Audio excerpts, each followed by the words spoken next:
Your dreams are bigger, bolder, and more badass than the life you're living now, but something just keeps getting in the way. Join certified coach and former therapist Diane Wingert for the Driven Woman podcast. She'll show you how to get rid of whatever is holding you back so you can stop spinning your wheels and up-level your life. Get ready to hop in and buckle up.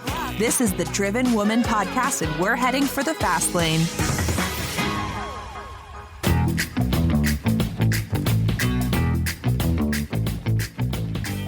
Well, hey, Driven Woman. You know, ever since I was a teenager, I have always loved a good makeover. I'm completely enchanted with the transformations on RuPaul's Drag Race and those on Property Brothers, but I'm also a sucker for a great dog rescue story. You know, the ones where you hear about an allegedly aggressive Pittie who becomes another family's good boy.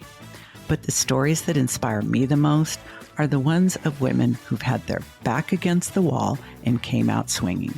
In my opinion, when a driven, determined, resilient woman reaches her point of no return, no matter what is in her rearview mirror, she shifts into a no fucking around mindset. And from then on, everything changes. Today's guest, Dr. Amanda Barrientez, also known as Dr. Amanda the Money Healer, has the kind of story I love the most. Because I was a social worker and psychotherapist who worked with kids from disadvantaged backgrounds in a former life, Amanda's early life experiences sounded very familiar. Well, fast forward, marriage, kids, grad school, divorce, and suddenly Amanda found herself both a college professor and qualified for food stamps. I mean, what the actual fuck? Obviously, this was her NFA, no fucking around, turning point. Amanda recently interviewed me for her YouTube series, NFA Money Stories, and I learned then that nothing is off limits for her. We were able to go very deep into some very vulnerable places and really important areas that you don't often hear discussed on a podcast. I'm really grateful to her that she was so open and so generous with the information about her early life experience and all the damn work she has done to transform it since then. This is not your typical rags to riches story where it's all sunshine and rainbows, and she doesn't tout entrepreneurship as easy and fun. As a matter of fact, one of the things Amanda and I agree on is that getting what you want is fucking hard. We also agree it's worth it. Here's a couple of highlights to listen for. How growing up as a little brown girl in an all-white upper-class neighborhood shaped her money mindset. Later in life, in grad school, she learned about all the isms, which she knew nothing about from being raised by evangelicals. How Amanda developed her 3-step system for helping anyone blast through their money blocks and reach 6 figures, and how she ditched the victim mindset in favor of extreme ownership. She's smart, she's funny, she's down to earth, and refreshingly candid.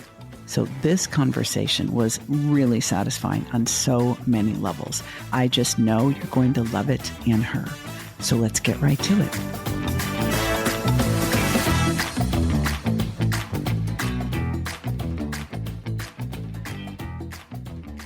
Welcome back, Driven Women. And today it is my honor, privilege, and it's going to be a hell of a lot of fun too, to be reconnecting with Dr. Amanda, the Money Healer. We've been talking quite a bit about money mindset on the Driven Woman podcast, and we are going to dig into some serious mindset stuff today with someone who's quite the expert. So welcome, Amanda.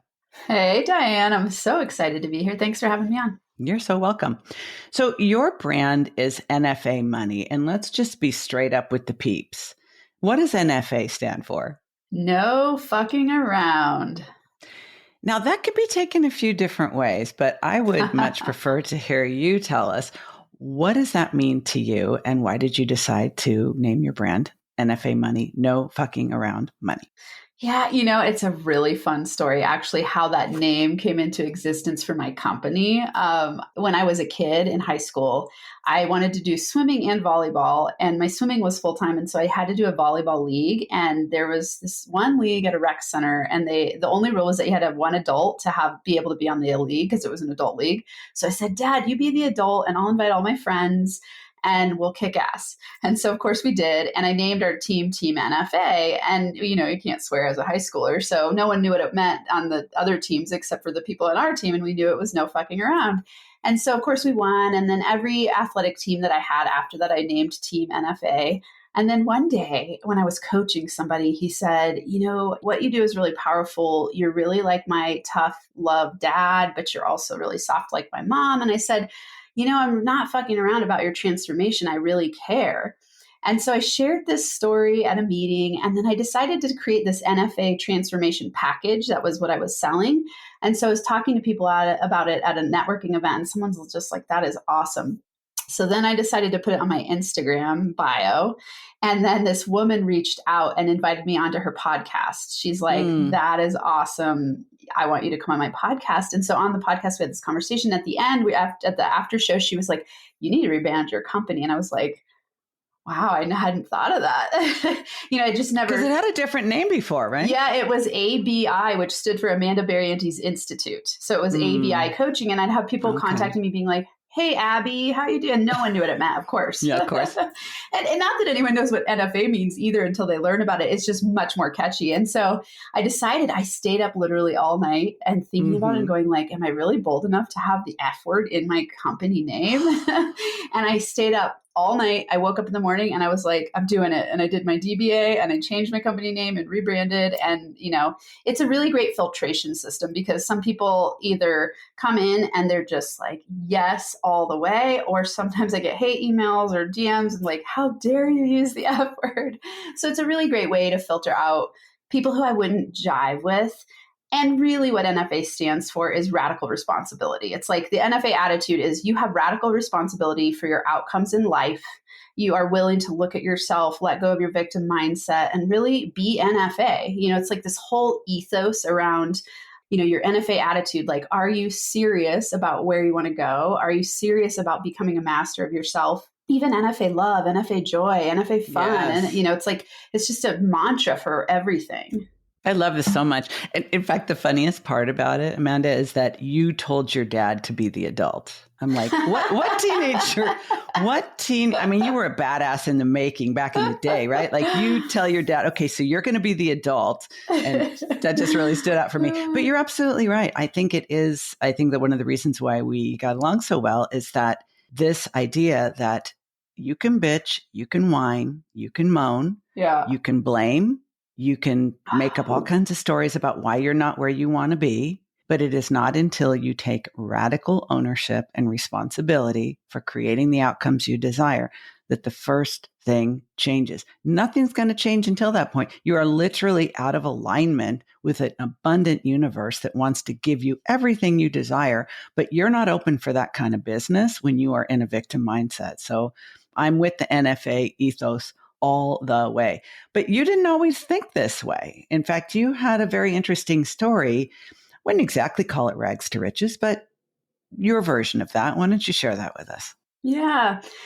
You know, for me, I love what you're saying about that victim mindset because I really was stuck there big time. And, you know, when you look at your whole life trajectory, really for me, it started very, very young, feeling different than other people. So I grew up in a really wealthy white area and my mom was the housekeeper for my wealthy friends. And so, you know, I was like the only brown kid in school. And so I always felt very different anyway. And so, you know, starting very young, I didn't know these words. And, you know, now after having a PhD in sociology, I know all these words about marginalization and all, and how you internalize that and intersectionality and all these things that I think about now.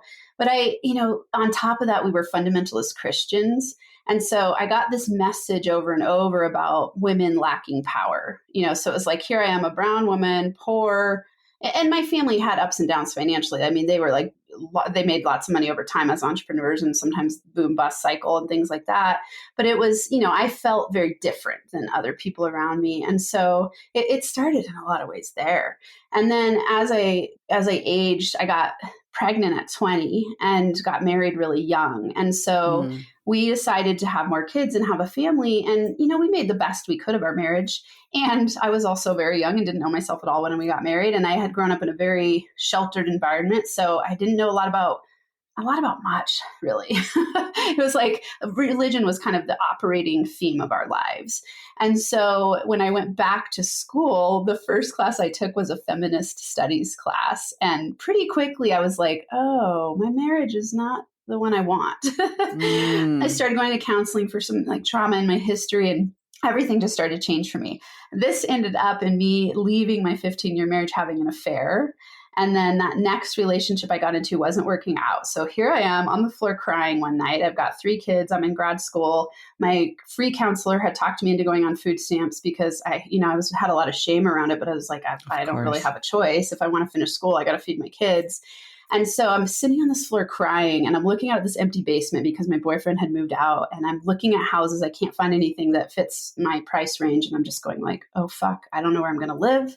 I've got to get through school. My relationships suck. This sucks. And I had, up until that point, I had a lot of victim mindset around it that was also embedded through sociology, because in sociology, you talk a lot about macro oppression. And it's like, oh, I've got this macro system working against me. And then with religion, women aren't powerful. And I just had all these messages about my disempowerment. And so in this moment, when I was sitting on the floor crying, I had this epiphany where I thought, okay, what is the central theme here? It was like, it's me. I'm the common denominator. I'm the one that keeps creating this reality. I didn't have the words for it like that at the time, but I just knew like, it's me. I got to do something different. And so I really decided in that moment, I'm willing to do whatever it takes to have a healthy, happy, amazing relationship and make more money. And what that led to was listening to podcasts because they were free. I could listen on the go, and I would just double speed listening, while I was washing the dishes or taking my kids to school. And I was downloading all this information into my mind, and it really started to change the way that I thought.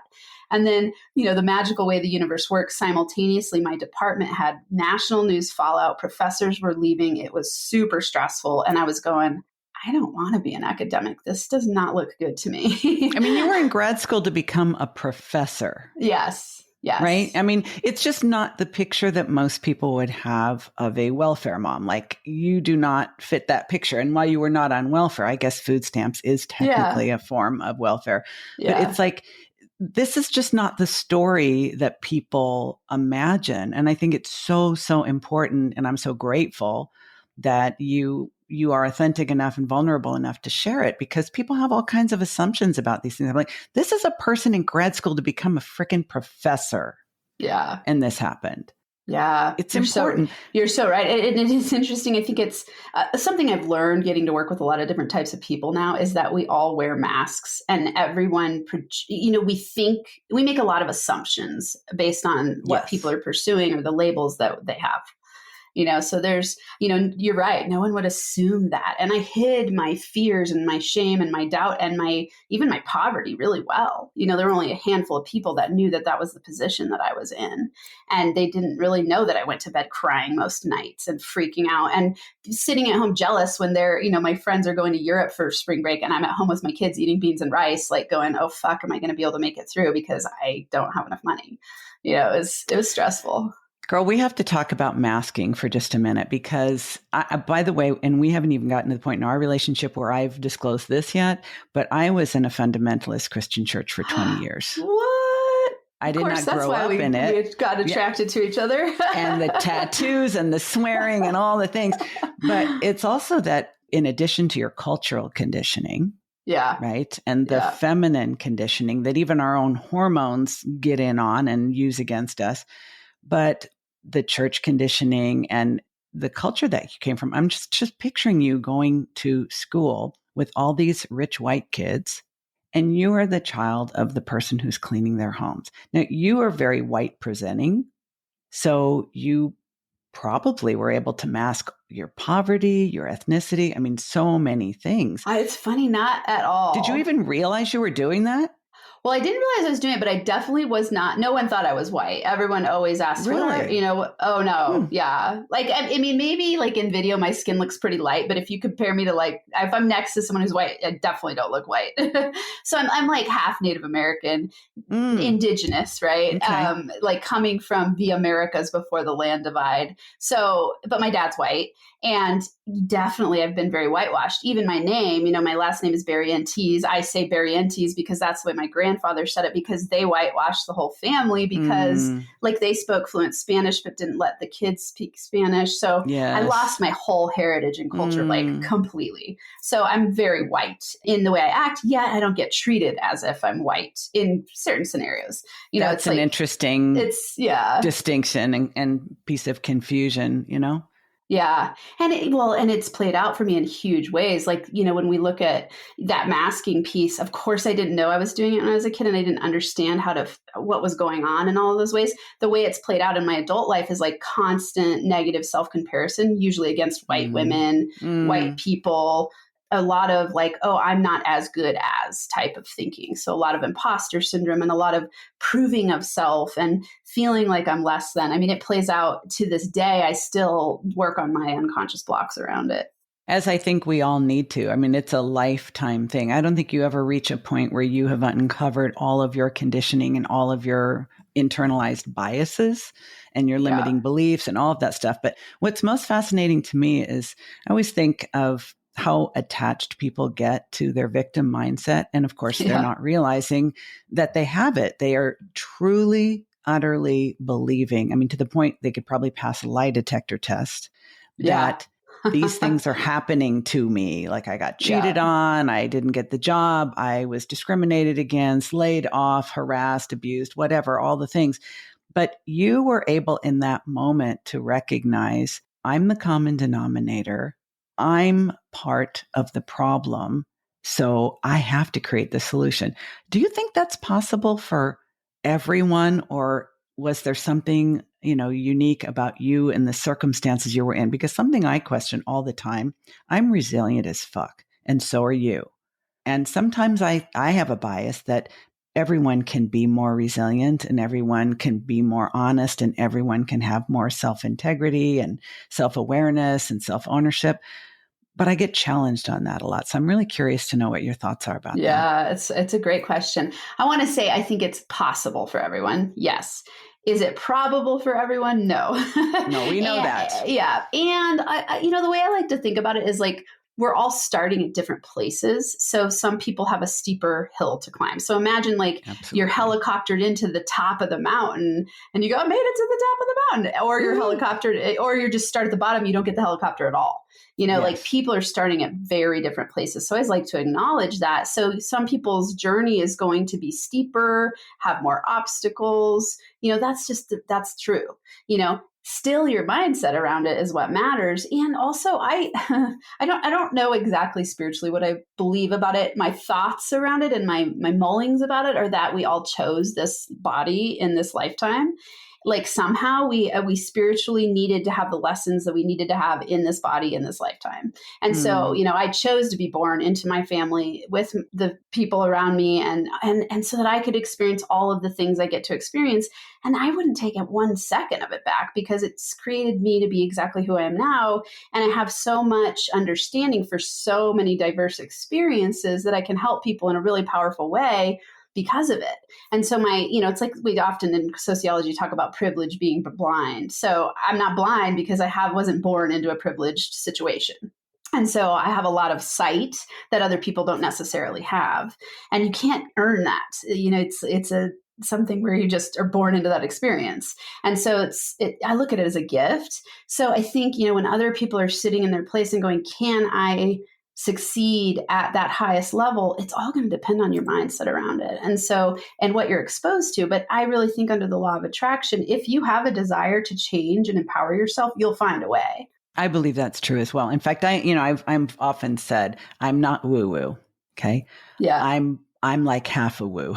Yeah. But what I find fascinating is that, because I don't discount things that I don't fully understand. Yeah. But what I do understand is whether you're coming from a more spiritual law of attraction perspective like you do, or you're coming from more hardcore, this is how the brain works, they really do fit together quite beautifully, because what we believe is true becomes true for us. So if we believe that we are limited by whatever the story is, then that is how we will behave. And that is the life, the circumstances that we'll create. If we believe that we are limitless, even though we will need to make a lot of effort to install those new thoughts, the result will be in alignment with that belief. So you had this, wake up, come to Amanda moment on the floor in tears and thought, shit, fuck, it's up to me. You were already listening to podcasts. You were already in the thinking that, all right, well, if this situation's going to get better, it's going to be up to me. And now here you are helping other people reach 6 figures, and your next goal is 7 figures. Take me the hop, skip, and a jump through the next few phases that happened, because that's not the trajectory for most people. They have some sort of awakening, rude awakening or gentle, and they improve a little bit and they feel like, wow, things are so much better than they were. I'm like killing it. And then they kind of stay there. But that wasn't your path. Yeah. It's funny because it's interesting how many times I'll say it's funny, and that's not actually the best descriptor. Ironic. It's so complex. I agree with you. It's never just, I was an overnight success. It's like years of transformation, years of roller coaster ride, years of deep self-reflective work. And so, when I had that epiphany, I still had a couple of years of grad school left. And so that led me down this path of listening to those podcasts and realizing that they were all done by coach type people and going, and it planted that seed for me. And so when all this departmental fallout happened, I thought, what if I just said, fuck it, I'm going to take the leap and build my own business. And I decided to do it. And so that first year I went 6 figures, and it took a little bit of time because, I graduated at the end of 2018. And then I think when you have a goal in mind and you're committed and you're dedicated, the universe will conspire to bring awesome opportunities your way. Agreed. And so for me, what happened is I decided I'm taking the leap into my business. And that summer, a professor in our department died unexpectedly. And it happened to be the professor who was teaching the same class I had taught for the last several years. And I'd always said I would only teach in university as a professor if it was in the honors department. So they called me, they're like, we have 2 honors classes we need covered. Do you want to take them? And I had said, I'm taking the leap into building my business. And I thought, well, that'd be a good interim period. And so for that last 6 months of 2018, I taught 2 honors classes to supplement my income and start meeting people through networking. And then at the end, they asked me to come back on, full time. I said, nope, I'm building my biz. I was like, I'm going all in. So 2019, I'm like, I'm all in. I let go of all of that. And then in that year I went 6 figures. And so it was, so many ups and downs in that same year. Was it that year? It was in that same year. I found out that the person I'd been with up and down all around, the guy who had moved out, we had moved back in. It was this roller coaster ride relationship because I was growing in big ways in a certain direction and he wasn't really in the same ways. Yep. And so I found out we had moved into this big, fancy, lovely house. I was so excited. I'm building my life with him. And 2 months after we moved in, I found out he was having an affair. Of course. And so it was amazing because we had been struggling. And yet, I think sometimes it was like the house was like, well, it's like the mask, it's like, let's have the mask that it's working. And I'm doing all this personal growth and development work. And so I have a lot of belief in what's possible to create. Yes. Of course it takes 2 to tango. And of course I'm complicit in the affair too, because, you co-create your relationships. And so when I found this out, it was a huge gift because we weren't aligned anymore. I was really growing in a different direction. We needed to let go of the relationship. And so, of course it was sad and hard and in the middle of me building this business. And I wasn't even close to 6 figures yet, and here I am in this big house going like, oh shit, now I got to figure out how to pay for this.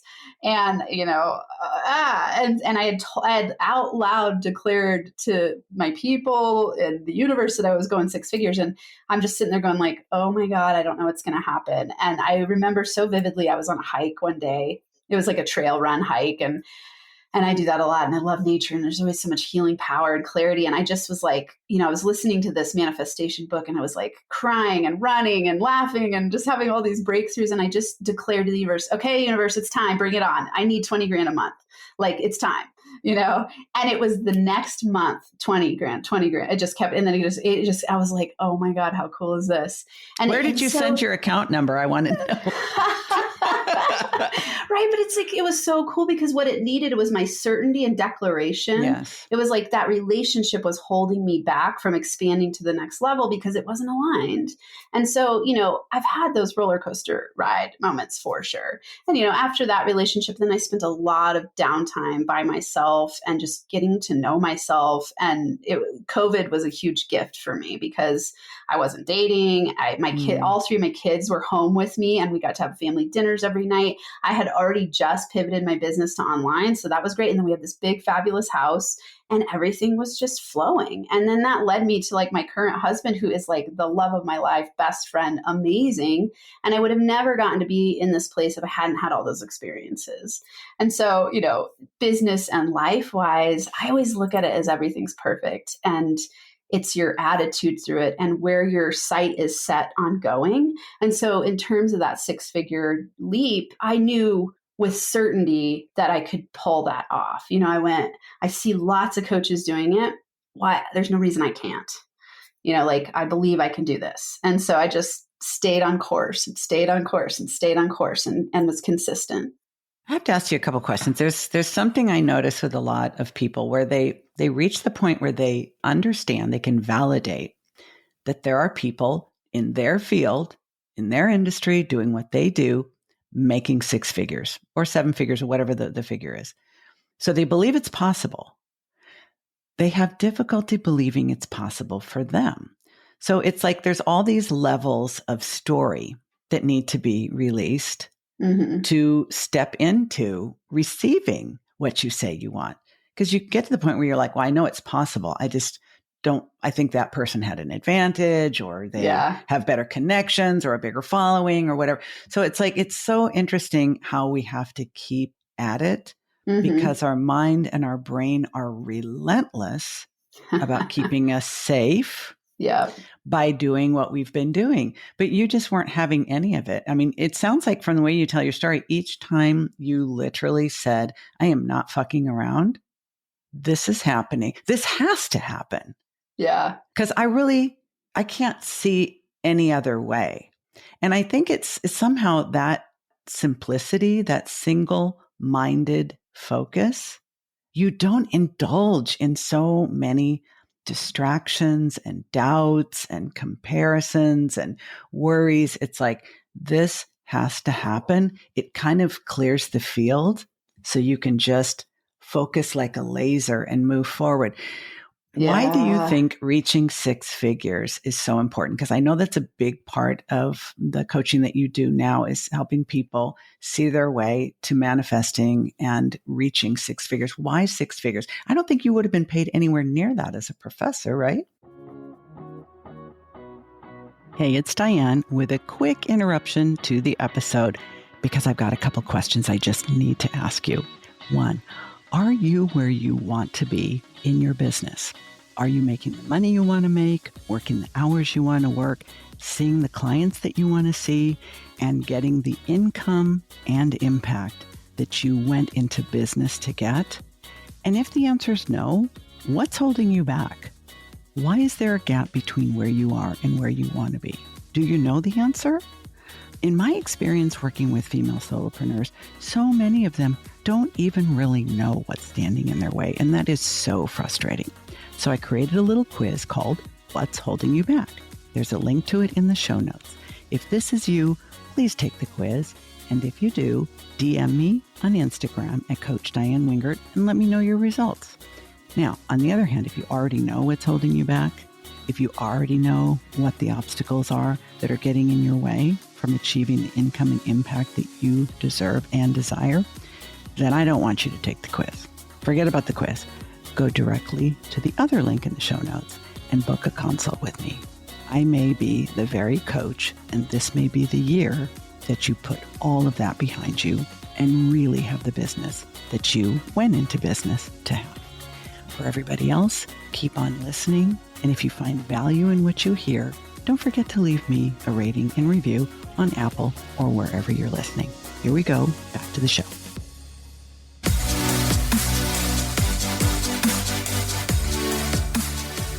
Well, one thing that you helped give me insight on is how sensitive I am. And because I'm an empath, being in traffic and loud noises throughout the day, just getting to homes, that alone was really draining. And now working from home, it's like I'm able to conserve that energy, and working with the parents to really teach them kind of concepts and bigger things that have a bigger impact. Because one thing that you also mentioned was because I was working so much, I didn't have time to do the things that were meaningful to me. And that included learning, getting into the grind. You kind of just like, okay, well, I'm just going to do, instead of really stepping back and looking at more strategic ways to have, a longer term plan.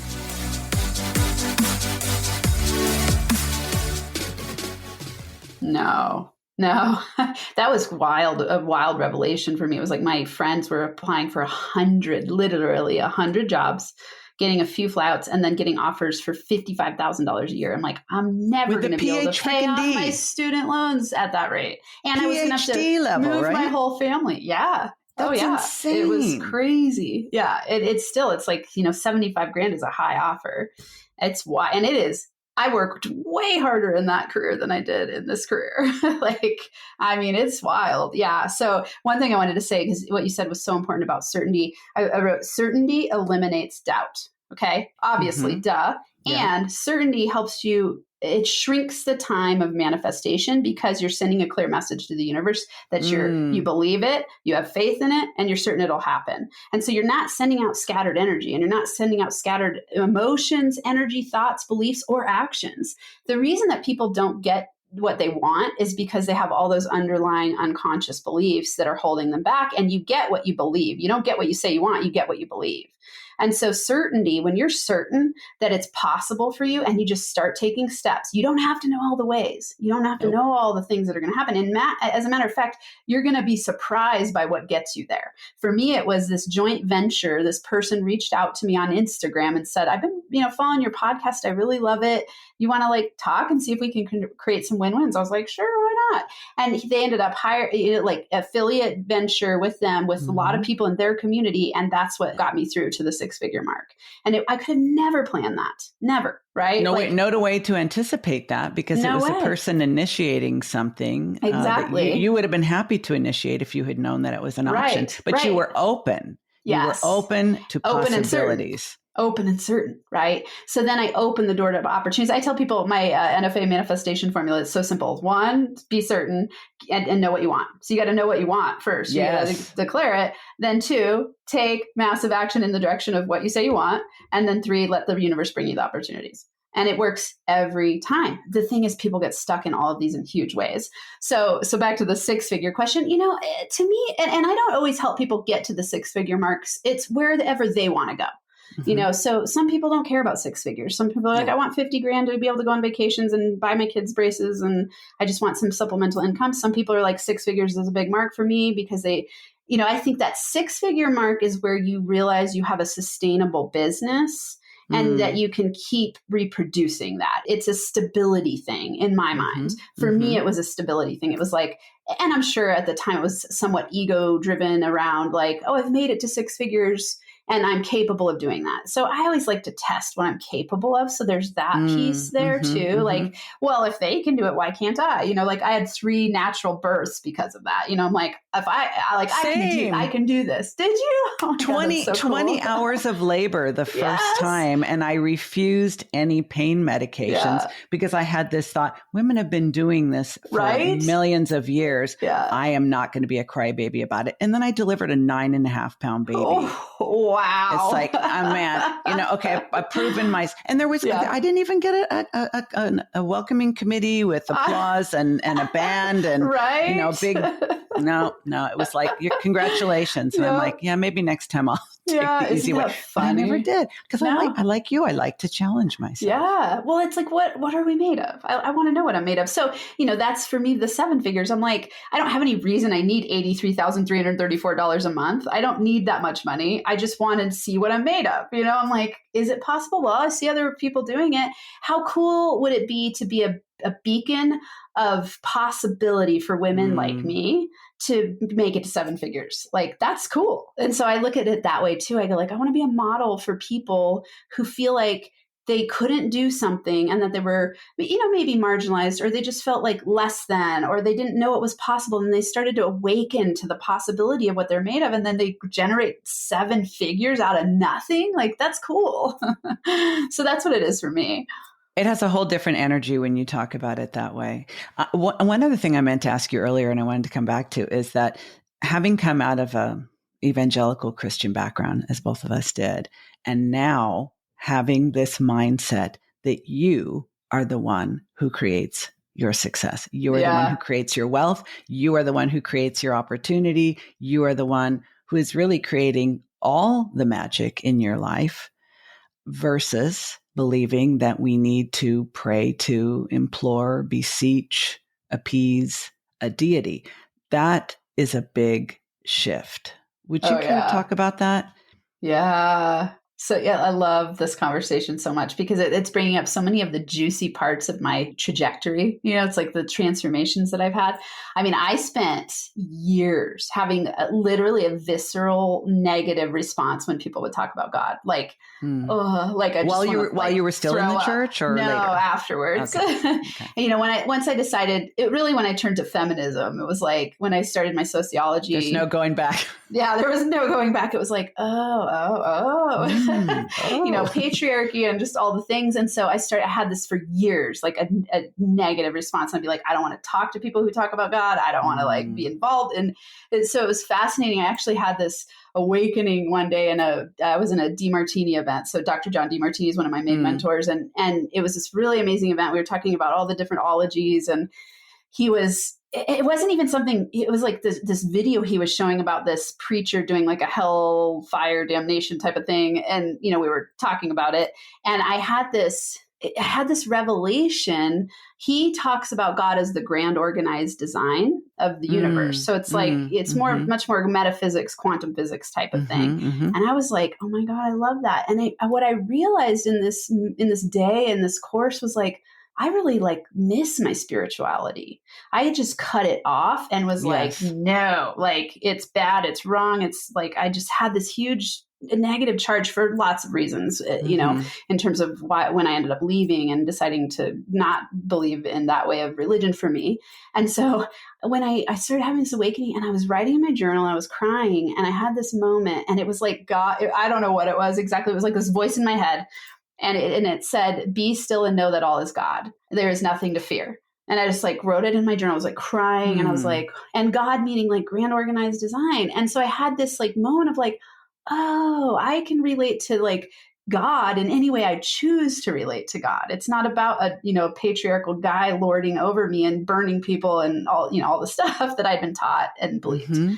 And so, and now I can accept anyone's belief system around it. I'm like, if you want to believe that and that works for you, awesome. But whereas before I'd be like, you're an idiot if you believe that. I had this harsh judgment about it. Now I work with lots of people who are Christians, and I work with all kinds of people who have different spiritual beliefs, because I don't have this negative charge about it anymore. And I go your spiritual relationship is your spiritual relationship, and mine is mine. And I get to create it however I choose to. And so, I've become much more spiritual in the last few years, and I love it. I missed it. I mean, it was such a huge part of my childhood. I missed the ritualistic nature of it, and just being connected to, really I think of business building as a spiritual evolution process and a spiritual growth process, because it brings up everything in you that you're going to need to face to break through to the next level.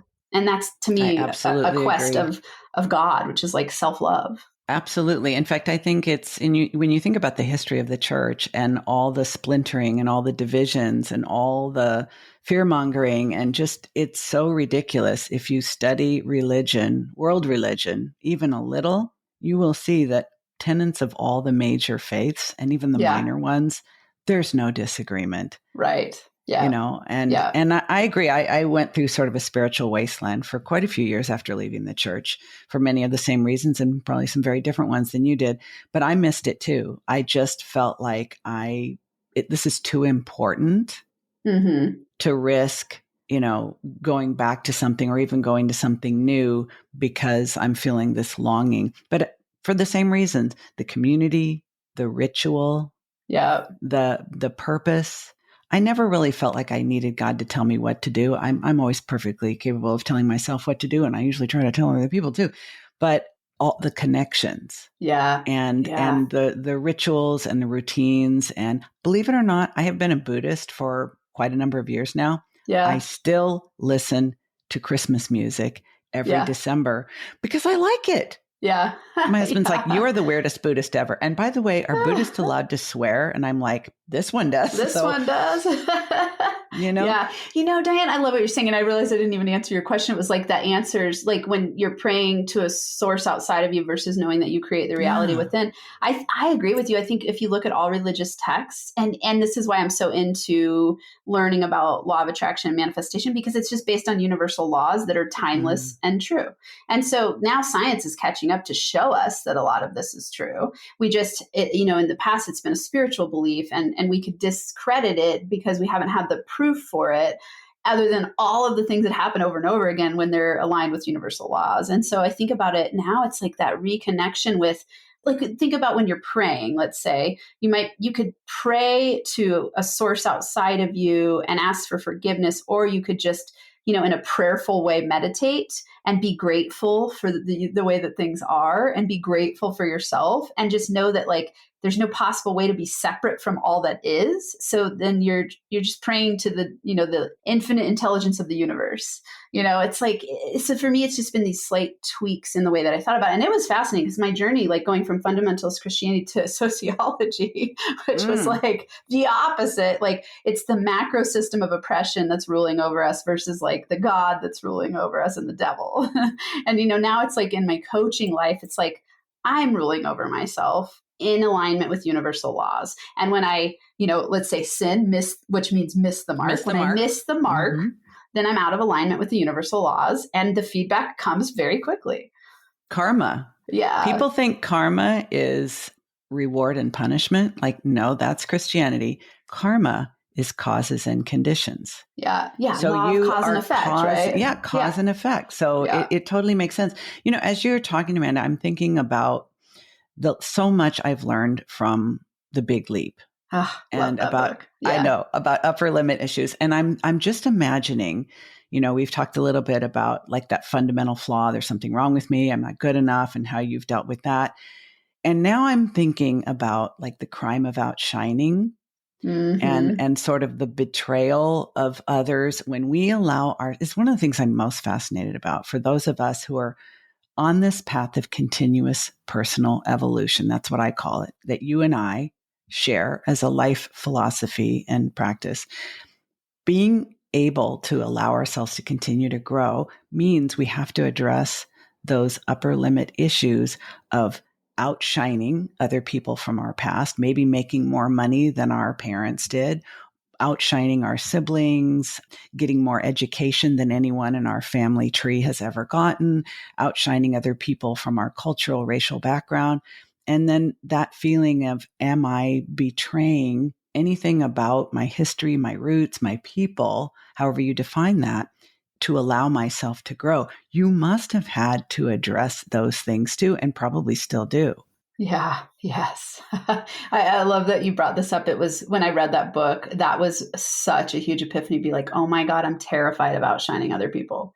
I mean, and it's played out in my life many times. It's like my family, I'm very disconnected from my family for lots of different reasons. It's like, we just don't jive anymore. Like there's still a lot of my family's still fundamentalist Christian. I have a PhD, I'm a coach, like just different lives. Yeah. And it's not that we don't like each other. We just don't have a connective quality anymore. I don't have a lot to talk about anymore. Right. Like it's just different lives. Then, the partner I had who had an affair, he directly told me, like, you're growing too fast. I can't keep up. I don't want to. So it's like that triggers the fear of outshining. Yes. Right. Like, so I had this huge thing of like, oh my God, as I grow, I am a lone wolf. No one can keep up. No one wants to keep up. People don't like me and I'm bad. Like, and what if I turn into like a pretentious bitch and people think I'm a stuck up jerk, like all those beliefs, those beliefs. Huge. Yeah. And then, if you think about intergenerational transmission of trauma, you think about Native American women. I went to grad school. My research was supposed to be my intention was to do my research with Native American women and violence against Native American women because they have some of the worst rates. They would not accept me in the community because I was half white. And so it was like, they didn't want me to do research in their community. Some of the women did. And some of the women were like, absolutely not. Like, you're not a real Native You were an American. Outsider, even to people that you share a bloodline with. Yeah. So I ended up doing research with incarcerated men. And so it was like, I've had it many times, where it's just like, well, I don't fit anywhere. So then be bold, be NFA and don't fit anywhere. It's okay. I think I need to join your community. I'm serious because literally this belief that we are actually in charge of our life, our income, our impact, our destiny. You do not have to make a difference. You and I both have roots in helping people. Yeah. Particularly in helping people who are marginalized. I was a social worker for 25 years. Wow. Right? That's what I was. My two choices, it was either go into social work or go for PhD in sociology, which is very similar in a lot of ways. And I'm sure you have a similar story, but I ultimately had to reach a point where I recognized that people at every level of society struggle. Pain is pain. Yes. And sometimes helping people who have a lot of potential get unblocked has a trickle-down effect through so many more people. And I feel really good about that, about being part of that, because I think entrepreneurs have the potential to change the world. They always have. We can't be changed by people who are honoring the status quo. It's impossible. Yeah. So helping other people lift their voices, lift their income, get beyond their beliefs about what they're capable of. They're going to hire people. They're going to create opportunity. They're not just going to create personal wealth. They're going to create not only intergenerational wealth, they're going to create opportunity for a lot more people. I don't know anybody making seven figures who doesn't have a team. Yeah, absolutely. Well, it's interesting. Brendan Burchard, I was always inspired by him. He was the first marketing place I went to, and he said he built his business by himself up to 7 figures. And I was like, it's doable. Not even a VA? Right. Like that's what he said at the time. I'm like, and I don't think that's necessarily a wise way to go, but it's possible. But you know what you're saying is so accurate. Like, one of the biggest gifts that I've had in getting to work with so many different types of people. I mean, I've worked with all the way from prisoners, impoverished individuals who don't have a lot of money, are outsiders, outcasts, really marginalized, all the way up to multi-millionaires. And they all have the same struggles. Yes. All of them. Lack of self-love, disbelief in what's possible, their own thoughts holding them back, wishing that they could feel fulfilled, not even knowing what is fulfilling to them. I mean, it's the same stuff across the board. Yes. It's always these, and I as a coach who helps people with money mindset, it's like, where did that stuff start to get embedded in our belief system? I think of it as, I call it the money OS, money operating system. It's like the downloads that get downloaded without your consent necessarily. Childhood, you weren't even aware. Totally. But you soak all that up like a sponge, and it creates your system. And I love this quote, this is like the foundation of my whole business by Carl Jung. He says, until you make the unconscious conscious, it will direct your life and you will call it fate. And that's exactly the work I do in the world. Help people get conscious of what they believe so that they can choose whether they want to keep believing it or not. Sometimes it's like, yeah, this belief is supporting me. And sometimes it's like, fuck that. I don't want that belief anymore. That's not empowering me. But they don't even know to look for it. Most people don't even stop to think, what do I believe about money? What do I believe about relationships? What do I believe about, we just do our lives on the treadmill. I call it the treadmill of BS. On the treadmill of BS, stuck in comfort zone. It's good enough. And maybe doubting that there could be more. And the truth is that everyone can lead a fulfilling life. And what it comes down to, most people, they want the magic pill. The magic pill is yourself. Dude, I use the same expression, the magic pill. Yeah, you are the pill. Yeah. Swallow the pill. Yeah. Like you are the pill. It's like the Marianne Williamson quote about, who are you not to? Because I love that. And of course, I can't remember the whole quote right now, but it's long. It's a long one. But basically, I think it's terrifying in the power to unlock and unblock us. God, and it is, as much as isn't it? many people would like to be, sort of like released into the wild, what we are actually capable of scares the shit out of a lot of people, which is why before we go, I want you to give a little plug for your community, because this work, this no fucking around with your money, with your business, with your life, with your mindset, with your body, with your relationships, with love, self-care, the whole thing, this is not for the faint of heart, and it is usually not as successful when done in isolation as it is in community, because I like to say you really can't read the label from inside the jar. When you are surrounded by other people who are doing the same kind of work, they will call you out on shit that you don't even see. So tell us about your community before we say goodbye. So this is my latest venture, and I think it's the thing I'm the most excited about so far that I've created. So it's called NFA Money Mamas. So NFAmoneymamas.com. If they go there, and I just added, I was like, ooh, okay, everyone needs to have an experience of this before they decide if it's a good fit. So they can do a sit-in and check it out. So if they go to that website, they'll see a spot to do a sit-in. They just fill out a short form, and then I send them the Zoom link. They get to sit in and hang out with us. Right now, it's a small community. There's 5 of us, and it is like powerful force of women and people who have listened to this and resonate with it. They'll see on the page like what an NFA Money Mama is, and they'll be like, yes, yes, yes, yes. So it's a really cool community. It's an annual membership, and I made it very low cost in terms of, that's always a relative statement. And, some masterminds are $50,000 a year. I want it to be accessible to everybody. There's monthly payment plan. There's a full payment. It's like, to me, this is my church. Like this community of women is my spiritual ritual that I get to be a part of every week. And I love it. So NFAmoneymamas.com. If people just want free resources, go to NFAmoneyformula.com. That brings them into my free and paid resources in terms of courses and other options of working with me. So that's where they can go for that, NFAmoneyformula.com or NFAmoneymamas.com. Pretty soon, I'm not sure exactly when this will be released. Probably by the time it is, this will be released. But I have a new course coming out for reprogramming your money mindset. So all kinds of awesome stuff. I will make sure we link to absolutely everything NFA Money and Dr. Amanda the Money Healer in the show notes. And can I just say, last thing, the fact that you're calling the ability to visit your community a sit-in, like honoring those sociology roots, is freaking awesome. You were not alive in the 60s when the sit-ins were popular, but nod to that. And I love that. You are exceptional, my friend. Thank you so much for joining us today, and to be continued. Yes. Love it. Thank you for having me on.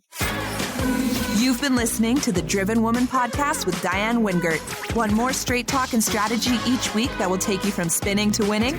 Don't forget to hit subscribe in your podcast player so you won't miss a single episode. Then head on over to the Driven Woman free and private Facebook group community. See you there.